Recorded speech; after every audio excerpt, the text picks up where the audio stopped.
Le tribunal de grande instance de Nanterre n'a plus aucun secret pour Loïc et Sylvie Le Cossec, fidèles, pour Distilbène, et parents de Julien, 20 ans, né polyhandicapé à cause du Distilbène prescrit à sa grand-mère 30 ans plus tôt. Commercialisé par le laboratoire belge UCB Pharma, le Distilbène devait lutter contre le risque de fausse couche. Mais le médicament, composé d'un œstrogène de synthèse, le diéthylstilbestrol, s'est révélé tératogène. Il provoque des malformations chez les enfants jusqu'à cette génération selon une récente étude scientifique. Bien que sa nocivité ait été évoquée dès 1953, il a été vendu en France jusqu'en 1977. Sylvie, 51 ans, directrice générale dans sa société de consulting, fait partie des 160 000 filles Distilbène françaises.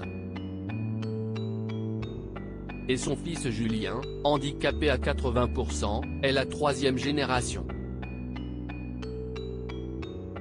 Depuis plus de 10 ans, Sylvie et son mari bataillent contre le laboratoire UCB Pharma. CIST David contre Goliath. Et mardi 28 mai, une juge a débouté leur demande de provision d'indemnisation pour préjudice professionnel. Le préjudice économique des parents a été évalué à 1,9 million d'euros il y a 18 ans, lorsqu'un médecin nous a annoncé que notre petit garçon était polyhandicapé, qu'il n'irait jamais à l'école. Loïc a sacrifié sa carrière pour lui, explique Sylvie Le Cossec. De mon côté, directrice financière pour Unilever à 25 ans, j'étais promise à une carrière internationale. À 32 ans, j'ai dû y renoncer. Je suis devenue consultante à mon compte. Après avoir remporté de haute lutte la reconnaissance de la responsabilité du laboratoire dans son handicap et celui de son fils aîné, la famille Le Cossec veut à présent que leur préjudice professionnel soit pris en compte dans le volet économique de leur procès contre l'ancien fabricant du Distilbène. Une décision de justice qui pourrait faire jurisprudence. Leur dommage économique est évalué à 1,9 million d'euros dans le pré-rapport de l'expert comptable nommé par le TJ. 2 mois plus tard, il est réduit subitement à quelques centaines de milliers d'euros dans le rapport final, aujourd'hui contesté par la famille. J'ai conscience que ce combat économique peut faire jurisprudence. Et nous irons jusqu'au bout. L'avocat du UCB Pharma, François de Cambière, avait de son côté reconnu, sur le principe, le préjudice professionnel du couple Le Cossec.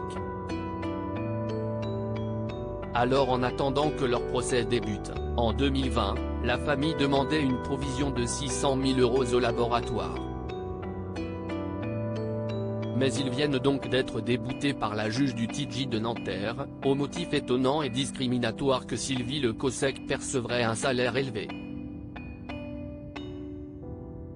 Il semble encore mal vu en 2019 d'être une femme qui gagne de l'argent à la sueur de son front. Je suis fille de garagiste dans la Sarthe, rappelle Sylvie Le Cossec. À 8 ans, après l'école, je servais les clients à la station-service. Je travaillais bien à l'école et j'ai eu mon bac avec 1 an d'avance. J'ai payé mon école de commerce avec un crédit que j'ai remboursé pendant des années. Je suis partie de moins que rien. À 25 ans, j'ai été promue directrice financière d'un grand groupe, Unilever. J'ai quitté cette carrière en or pour laquelle j'avais travaillé jour et nuit afin de rester proche de ma famille et de mon fils rendu handicapé par un médicament dangereux dont la vente a rempli les caisses d'un laboratoire pendant des décennies. Aujourd'hui, à 51 ans, on me reproche de ne pas être en dépression malgré mon micro-utérus, mon cancer, mon enfant handicapé et d'avoir relevé mes manches pour faire vivre ma famille. Plus combatif que jamais, le couple va faire appel. J'ai bien conscience que ce combat peut aussi faire jurisprudence pour toutes les autres filles et j'irai jusqu'au bout sur le préjudice financier contre UCB Pharma. À propos de l'auteur Christelle Gaboris, derniers articles ce Gérard, de peur de passer pour un attardé, j'ai caché que j'étais illettré. La maîtresse du capitaine du Costa Concordia balance, avoue que tu voulais abandonner le navire. La plume de Sevan, grâce à Closer, nous allons pouvoir aider encore plus d'enfants hospitalisés.